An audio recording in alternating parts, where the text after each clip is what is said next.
This video will focus on the general recommendations regarding the diagnosis, assessment, and management of persistent symptoms for concussions and mild traumatic brain injuries.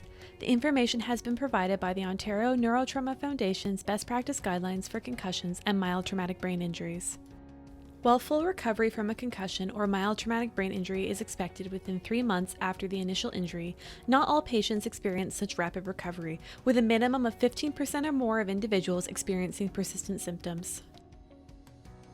A number of factors can influence the rate of recovery. This includes the mechanism and setting for the initial injury.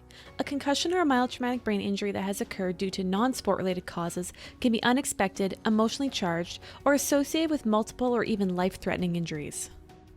Other potential risk factors may signal the need to monitor an individual's recovery more closely.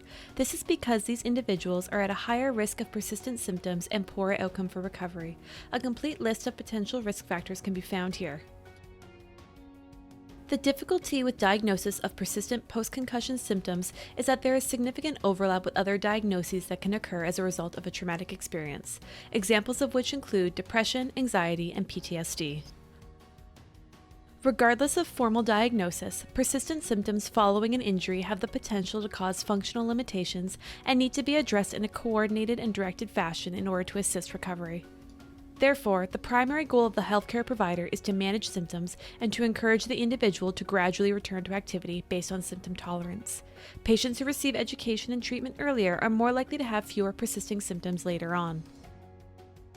Primary care providers must carefully monitor patients who do not follow the anticipated pattern of recovery. For those who have had complete symptom resolution, no intervention apart from the provision of injury prevention strategies is required. However, for those with persistent symptoms or decline in function, emphasis needs to be placed on regular monitoring by healthcare professionals and identification of potentially treatable symptoms. It is also important to approach the patient's tolerance towards activity with vigilance, as going beyond their threshold may result in the worsening of symptoms.